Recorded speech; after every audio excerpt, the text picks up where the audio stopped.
Ekigambo Mathias Walukagga muyimbi w'eggwanga, muyimbi w'akadongo kamu nakinku. Okuyimba tugize tugaana abayimbi bonna abasinga naddala mu music industry, okuyimba tekukyalimu nnyo ssente ziri awo mu bayimbi abamu.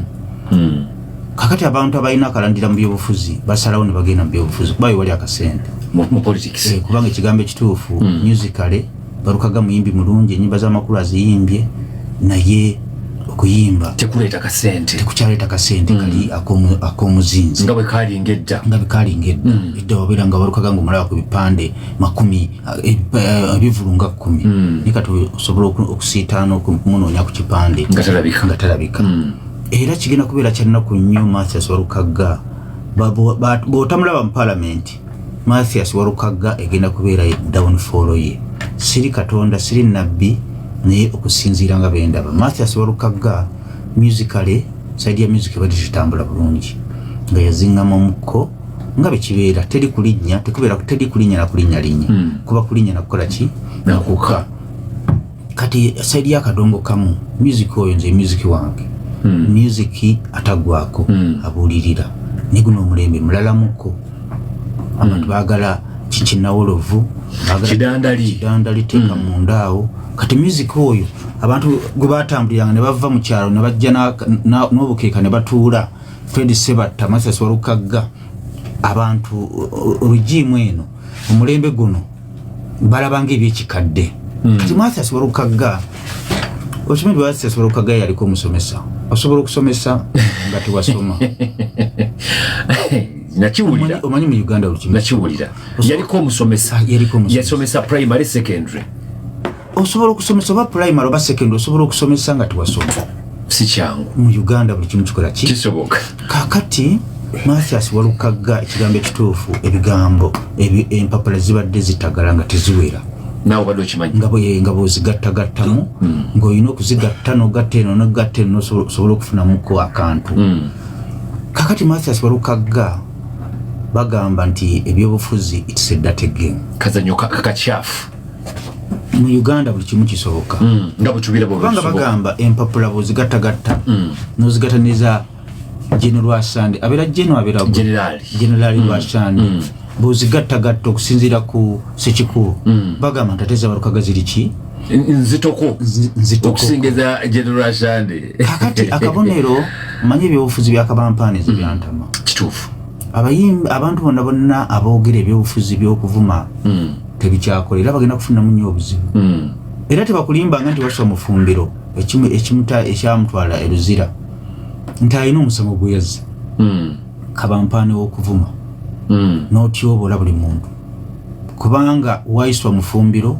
gyali si gyalina okubeera era simwagaliza kubeerayo naye buli lwabeera ku kadaala kitabani kya gundi. Abo basajja abali mu buyinza nabo bantu banyiiga n'ovuma madamu Nalweyiso n'ovuma President Museveni n'ovuma Besigye n'ovuma omugenzi Segirinya n'ovuma mu CDF. Ebyo ebintu babikuŋŋaanya ne bagenda bakufunziza mu kantu akamu. Naliko ku live emu nga ndaba Mathias Walukagga nga naye atandika okwogera ebintu bya Kyagulanyi mukama we Mr. Kyagulanyi nti kitabani n'obufuzi si bwansikirano. Olaba ne kitabani nakyo mwagalazi nakyo kijje kitufuge oyo nno byobufuzi bye byakabampaani. President Museveni waliwo n'ebintu byatabeeramu mukono naye abaana n'abazzukulu ne bagamba n'ovuma kitaabwe abaana abajjajjaabwe abaana bo bennyini ne bakwekolerako. Ate abo abasajja baagala nnyo abaana baabwe. Museveni oyo Salim Museveni baagala nnyo abaana baabwe. Kiboogedde tebakiddamu. Nze nina ekirowoozo nti ekibonyaabonya Mathias Walukagga si kirala kuvuma na kutyubuula. Empapula ezimutwala mu palamenti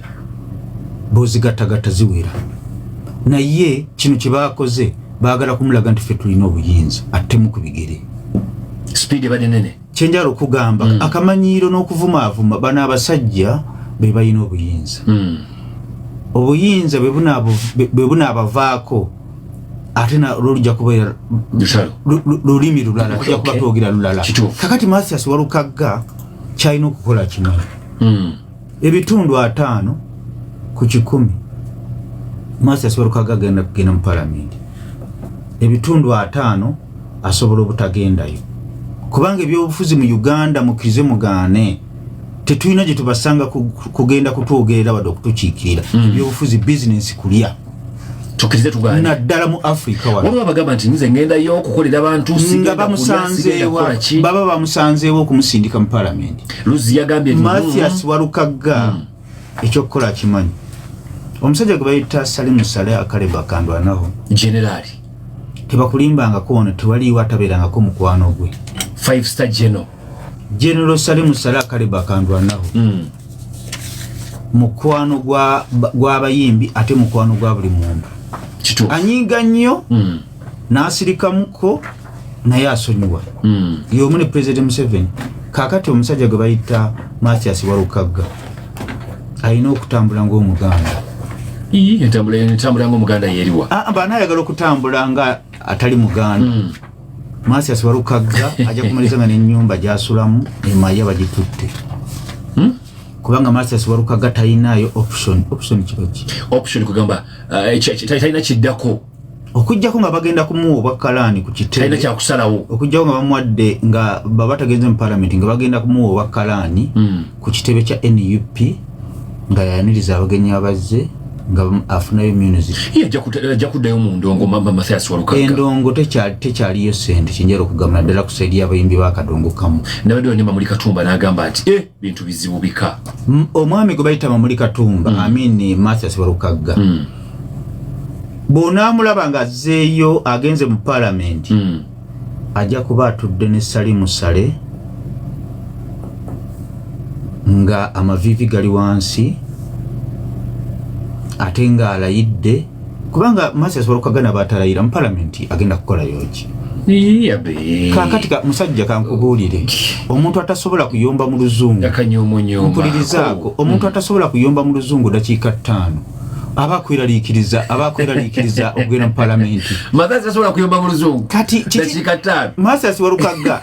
kawairo kikagenda okutaputa nga bw'olaba Ssemujjunganda ng'ali ku fulo ya parliament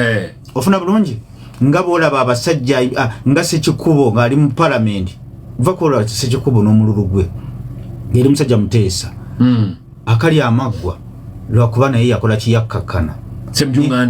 Ssemujjunganda katogere ku Ssemujjunganda ye yakyali ku mulamwa tananaagira niba akali amaggwa baatagala atuula ku makya atuula n'akwata ekitabo balina ekigambo kyeboogera rules of procedure Madam Speaker sir rules of conservatia najja yakawaayiro Warukagga tasobola katematema ludda wa Mathias Warukagga ono yali muyimbi ogw'okuba Mathias Warukagga n'ababa ayogera oluzungu mbeera mu bweraliikirivu omutima guba guntungudde ninga mu ekigambo ekiddako kakati oyo teyeeraliikiriza bantu mu parliament era President Museveni tasobola kweraliikirira Mathias Warukagga kugenda mu parliament kuba talina kyagenda kukolayo bamusindika kugenda mu parliament ali nga abalala asobola okuyimirira n'akwata Bayibuli parliament yonebeera ku bunkenke nga yeesigamye ku kawaayiro Madam Speaker sir okusinzira kawaayiro kano akatundutundu beekati tosobola kukkiriza hamu kuzimba mwala mu Kampala nga tayise mu ABCD Warukagga kimulabamu ntegeeza ki nti Mathias Warukagga tatiisa bantu mu parliament ne bamugjamu kamanyiiro era bamutaddemu kwa kayiso ne bonaamulaba nga agenze mu parliament ajja kuba atudde ne Salimu Saleh oba ne Speaker kataliyo bamita Anita Amonga Speaker baanaalayira agenda kuddayo mu parliament kubanga okujulira kwe kubagenda okujulira bajja kumaliza nga Electoral Commission bagiragidde kuleki eriwe. Ngenda kwogera ku mwami gwe bayita Sseggona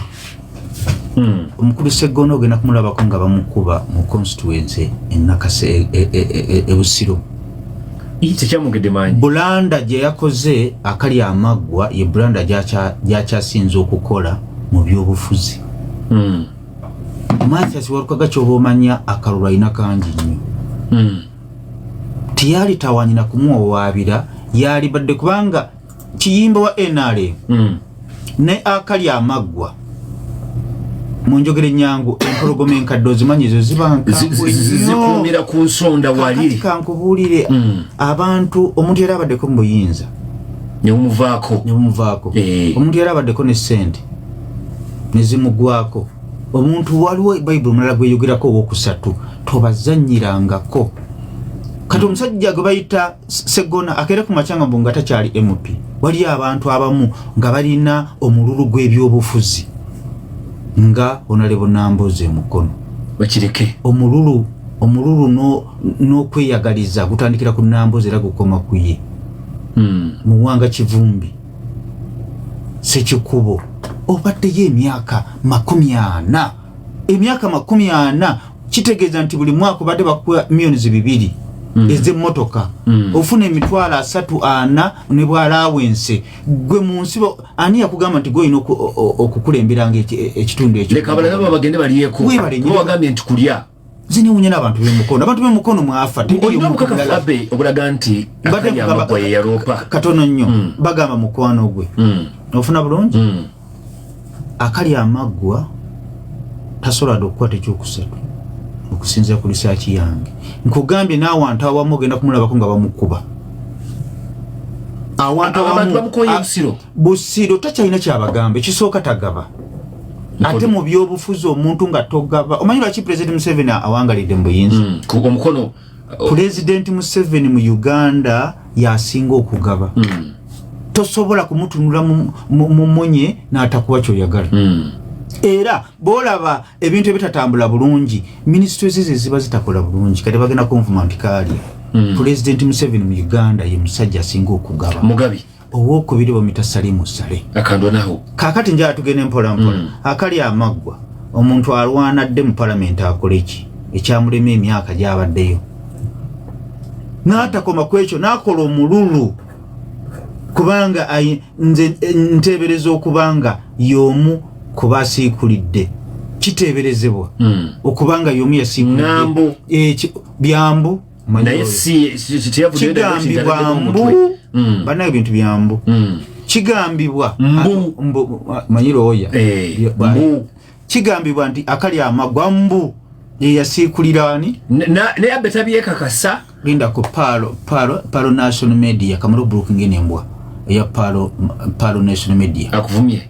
mukutu gwetonderawo Palo National Media andaba ko kyagwa ntumbavu blockings beki bloka ngwe mbadde nkugamba akali amaggwa tasobola kuwangula busiro kino kiyakoze ate kyamunyise nnyo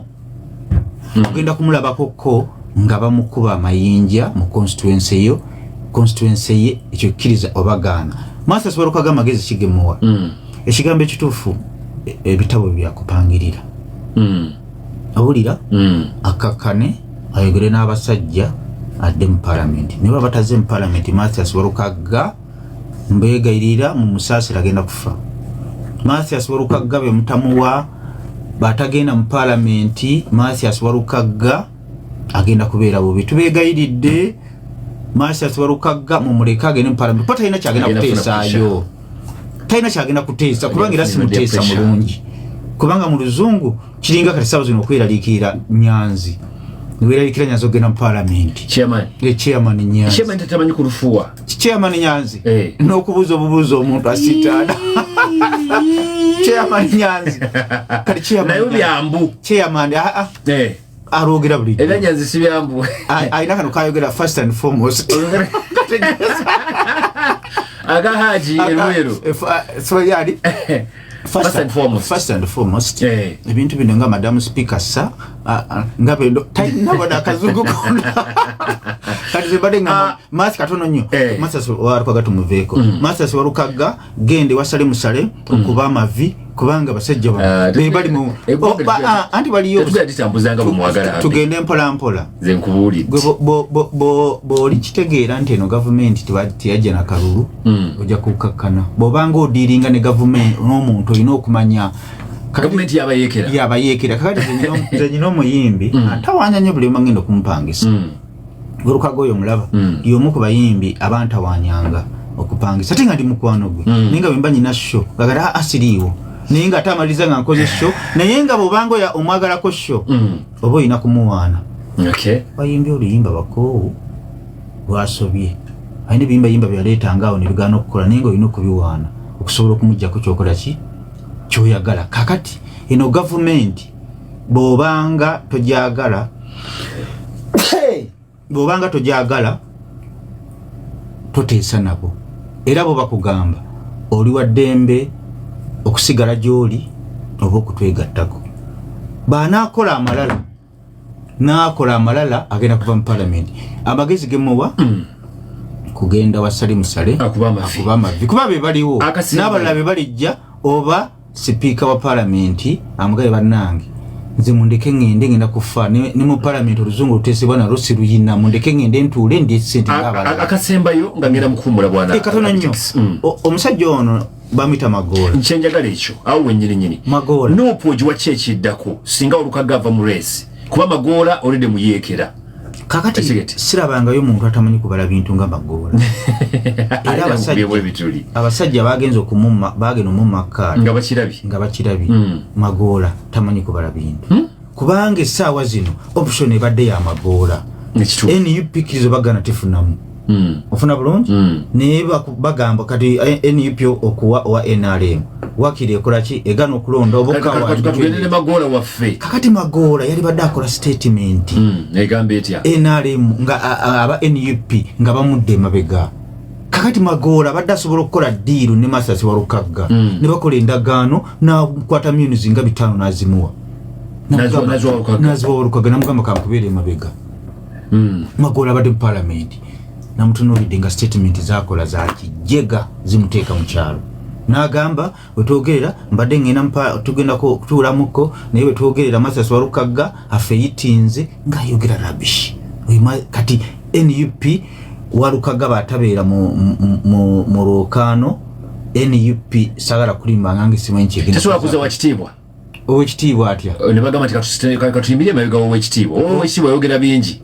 omwami gwe bayita Akalya Amaggwa kuluna agenda kukitegeera nti Akalya Amaggwa kuluna amaggwa simanyi bagenda kugakasha bagenda kumukuba ebikongoliro n'emmotoka za drive bagenda zikubanga NUP simanyi kyezaako kasita Walukaga njagala okujjukiza